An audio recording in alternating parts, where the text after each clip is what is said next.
So hello friends, welcome to my YouTube channel Maurya study zone में आपका स्वागत है।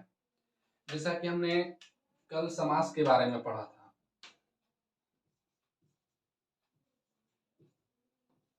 समास के बारे में पढ़ा था, ठीक है। तो हमने बताया था वास्तव रूप में समास कितने प्रकार के होते हैं? 4 प्रकार के होते हैं। कितने प्रकार के? 4 टाइप्स, ठीक है। लेकिन तत्पुरुष समास का 2 भेद होता है। पहला द्विगु समास,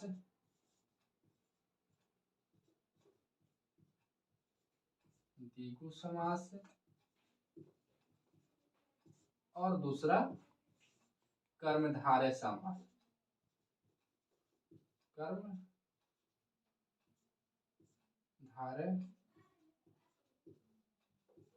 समास, ठीक है। तो इस प्रकार 2 और मिलके कितने प्रकार के हो जाते हैं समास? टोटल 6। आपके बोर्ड एग्जाम में भी पूछ सकता है, बहुत बार पूछा है, आप लोग प्रीवियस ईयर उठा के देखिएगा। तो समास कितने प्रकार के होते हैं? तो बहुत सारे बच्चे 4 प्रकार मार देते हैं, ठीक है। तो 4 प्रकार तो वास्तव में होते हैं, लेकिन तत्पुरुष समास के 2 और भेद हो जाता है। कौन कौन? द्विगु समास और कर्मधारय समास, जिसको मिलाकर समास कितने प्रकार के होते हैं? तो 6 प्रकार के हो जाते हैं, ठीक है। तो हमने कल पहला अव्ययी भाव समास के बारे में जाना था। उम्मीद करता हूँ आपको वीडियो अच्छा लगा होगा, ठीक है। तो आज हम लोग दूसरा तत्पुरुष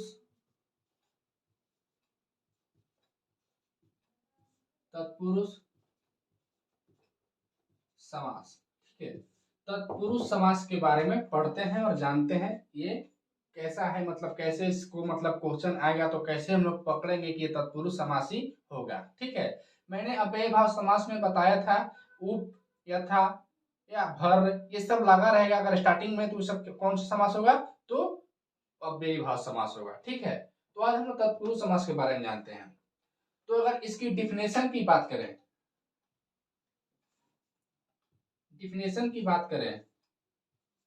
इसमें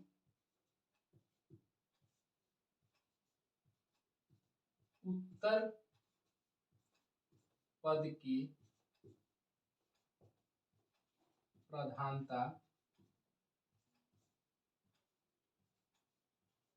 होती है, ठीक है। सबसे मोस्ट इंपॉर्टेंट आपका ये पॉइंट बना क्या? इसमें उत्तर पद की प्रधानता होती है, ठीक है। तो मैंने कल बताया था उत्तर पद क्या होता है और पूर्व पद क्या होता है, ठीक है।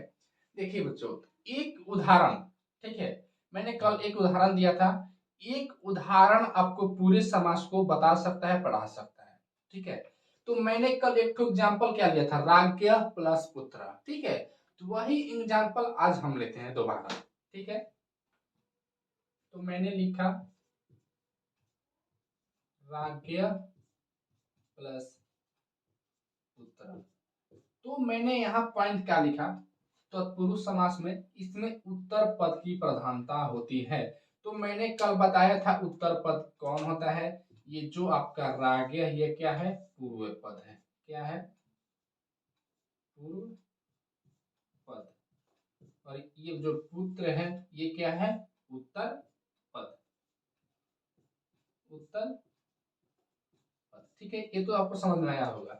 अगर आप लोग पहला वीडियो समास का अव्ययी भाव समास वीडियो नहीं देखें, वो जाकर जरूर देखें, तभी आपको ये समझ में आएगा, ठीक है।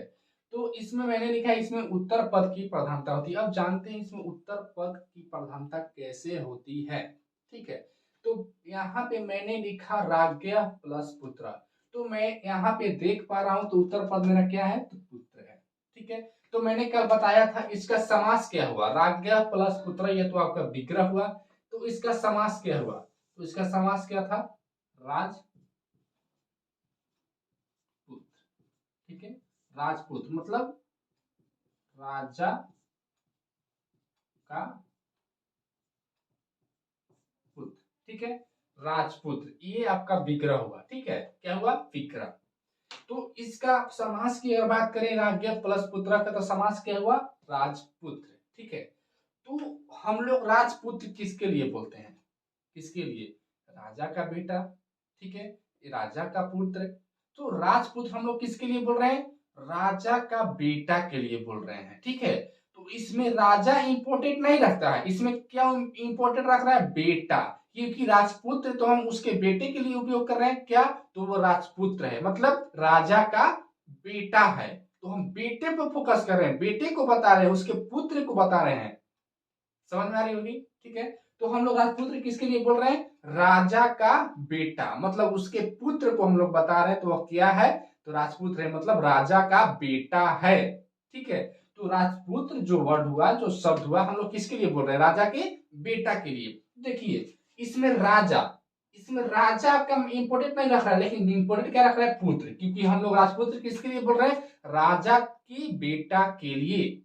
राजा के बेटा के लिए हम लोग राजपुत्र शब्द का उपयोग कर रहे हैं, ठीक है। एक बात देखिए, राजा का बेटा या पुत्र, इतने बड़ा शब्द को हम लोग एक शब्द में लिख दिया, राजपुत्र, एक पद में लिख दिया। तो इसी को तो हम लोग कल पढ़े थे, इसको क्या बोलते हैं? समास बोलते हैं, ठीक है। तो तत्पुरुष समास में हमने बताया, इसमें उत्तर पद, मतलब इस पद की प्रधानता होगी। किसकी? इसकी प्रधानता होगी, इसकी प्रधानता होगी, ठीक है। तो मैंने कल बताया था, आपको पता चलेगा बाद में राजपुत्र किस समास का उदाहरण है। तो मैं उम्मीद करता हूँ यहाँ से थोड़ा आप लोग समझ रहे होंगे। तो राजपुत्र मैंने लिखा, मतलब राजपुत्र, राजा का बेटा। हम लोग बेटा के बारे में बात कर रहे हैं, ना कि राजा के बारे में बात कर रहे हैं। तो मेरा बेटा इंपोर्टेंट हुआ, इसमें राजा नहीं। तो ये राजपुत्र आपका मोस्ट इंपोर्टेंट एग्जाम्पल हुआ तत्पुरुष समास का, ठीक है। एक एग्जाम्पल और हम लिखते हैं, क्या है?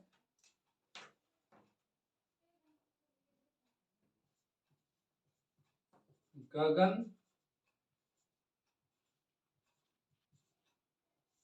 चुंबी, क्या? गगन चुंबी, ठीक है। तो चुंबी का मतलब क्या होता है? इसमें दो पद निकल रहे, एक ठो निकला गगन, एक ठो चुंबी निकला। चुंबी का मतलब छूने वाला, ठीक है। तो अगर हम लोग गगन चुंबी की बात करते हैं, तो क्या? गगन को छूने वाला, क्या? गगन को छूने वाला, मतलब जो गगन को छुआ है, जो उसको टच किया है, हम लोग उसके बारे में बात करें, ना कि गगन के बारे में हम लोग बात कर रहे हैं, ठीक है। समझ में आ रहा है? तो गगन चुंबी भी क्या है? आपका तत्पुरुष समास का मोस्ट इंपोर्टेंट एग्जाम्पल है। समझिए इसको खुद से, दो भाग में इसको तोड़िए, गगन प्लस चुंबी। तो चुंबी, चुंबी का मतलब क्या? छूने वाला, जो गगन को छुआ है, हम लोग उसके बारे में गगन चुंबी बोल रहे हैं, क्या? तो वो गगन चुंबी है, मतलब वो गगन को छुआ है, टच किया है उसको, हम लोग उसके बारे में बात कर रहे हैं। तो इसमें भी देखिए आपका उत्तर पद, मतलब चुंबी की प्रधानता हो रही है, ना कि गगन की, ठीक है। एक तो और एग्जांपल हम लेते हैं, क्या हो सकता है एग्जांपल इसका? आप लोग बताइए। एक तो एग्जांपल है मोस्ट इंपोर्टेंट आपके एग्जाम की दृष्टि से, नेत्रहीन। नेत्र प्लस हीन, इसमें भी दो पद आया, नेत्र प्लस हीन, ठीक है। तो नेत्रहीन कहने का मतलब क्या? वो आंखों से क्या है? अंधा है, क्या है? अंधा है, नेत्रहीन है, क्या? नेत्रहीन हम लोग किसके लिए बोलते हैं? वो नेत्रहीन है, मतलब आंखों से अंधा है, तो अंधा है, ये ज्यादा इंपोर्टेंट हो रहा है। आंख तो है, लेकिन आंखों से क्या है? वो अंधा है। इसमें भी मेरा क्या? हीन, ये जो हीन हुआ, नेत्र प्लस हीन, अगर इसको दो पद में तोड़े तो हीन ज्यादा इंपोर्टेंट रख रहा है। नेत्र तो है, लेकिन क्या है? अंधा है, आंखों से क्या है? अंधा है। समझ में आ रहा है? तो ये भी आपका मोस्ट इंपोर्टेंट एग्जांपल हुआ, ठीक है। एक और एग्जांपल इसमें देख सकते हैं आप लोग,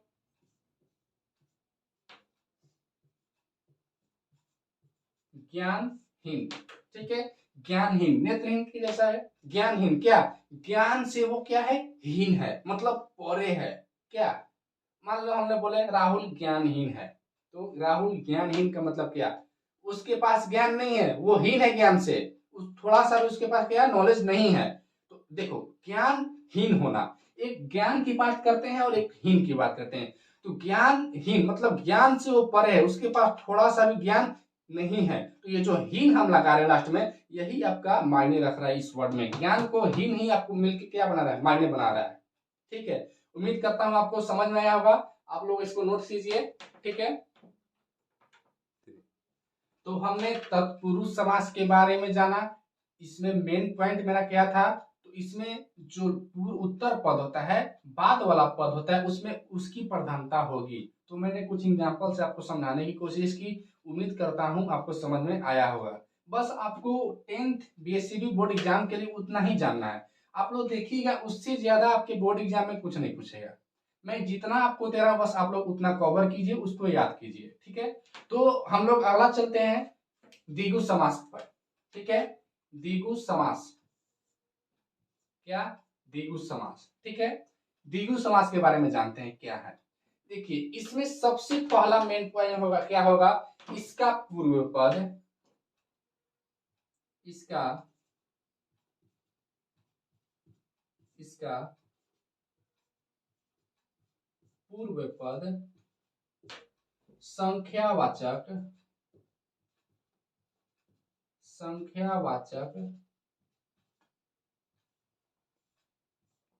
विशेषण होता है।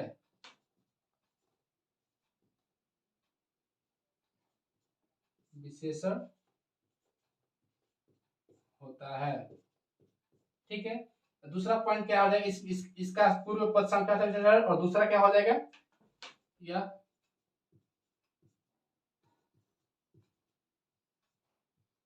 समूह का बोध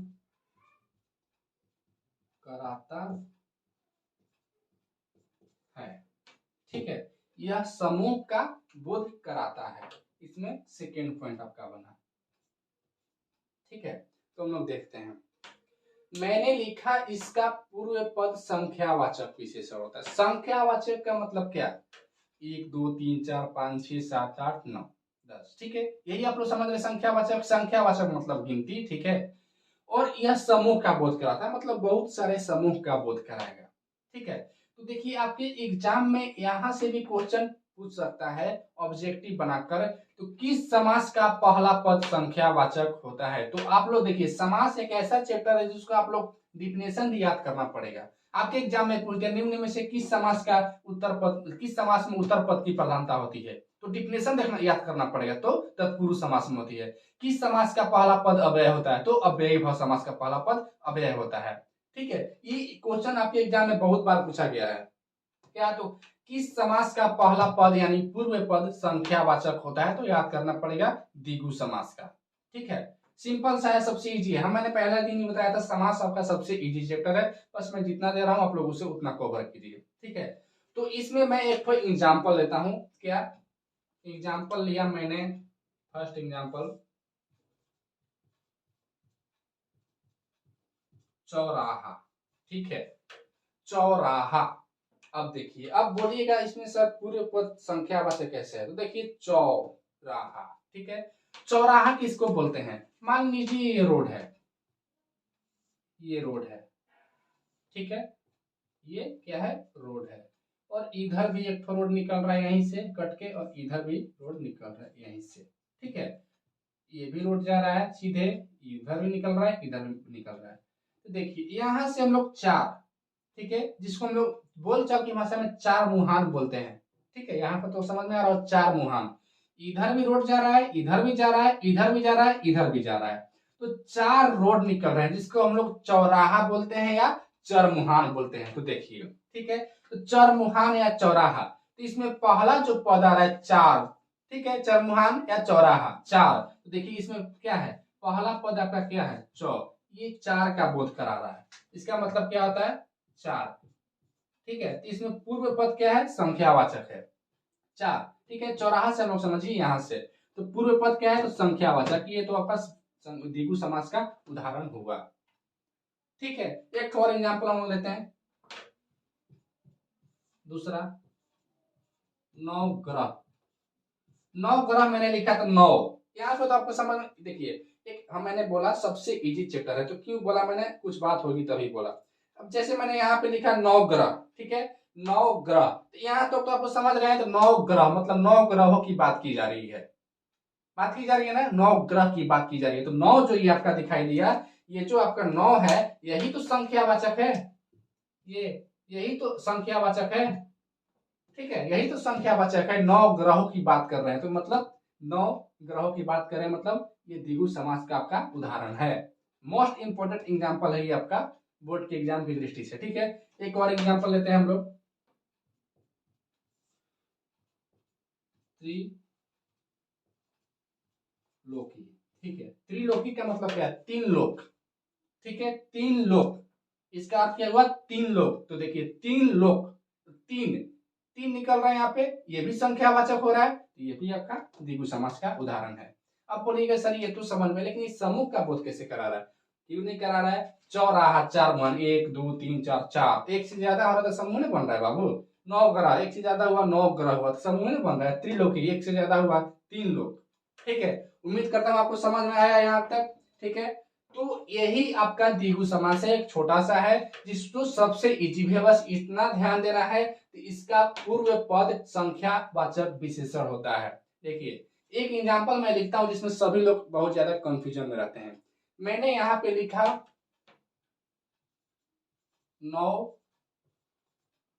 वधु, क्या लिखा? नौ वधु। अब कहिएगा सर ये भी तो संख्यावाचक है, नौ वधु, ये तो द्विगु समास का उदाहरण होता है। बिल्कुल गलत। क्या? बिल्कुल गलत। ये आपका द्विगु समास का उदाहरण नहीं है। क्यों?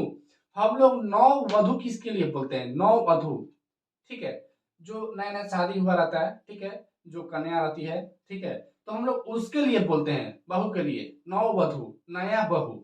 न कि यहाँ नौ नौ नौ को बहू, ये आपका बोध नहीं करा रहा है। आप लोग समझिए, नौ वधु हम लोग किसके लिए बोलते हैं? नया वधु यानी नया बहू के लिए बोलते हैं, ठीक है। तो ये आपका बिल्कुल गलत, ये आपका द्विगु समास का उदाहरण नहीं बनता है। बहुत लोग, बच्चे लोग इसमें कंफ्यूजन में रहते हैं, लेकिन ये आपका द्विगु समास का उदाहरण नहीं है, ठीक है। आगे बताएंगे ये किस समास का उदाहरण है। अभी के लिए इतना ही, ठीक है। आप लोग इतना समझिए। त्रिलोकी, एक और एग्जांपल इसमें नोट कर लीजिए। द्विमुख, दो मुख, इसका मतलब समझ रहे हो ना? ये तो समझना नहीं है। द्विमुख, मुख का मतलब मुंह होता है, द्विव मतलब दो होता है। द्विमुख ये भी आपका संख्यावाचक है, तो ये भी आपका द्विगु समास का उदाहरण होगा, ठीक है। उम्मीद करता हूँ आपको समझ में आया होगा। अगर नहीं आ रहा है तो पहला वीडियो इसका समास का अपलोड कर दिया गया है, वो जाकर जरूर देखिए, तभी ये आपका समझ में आएगा। हम लोग नेक्स्ट वीडियो में पढ़ेंगे कर्मधारय समास, ठीक है। तो इतना अभी के लिए थैंक यू, ठीक है।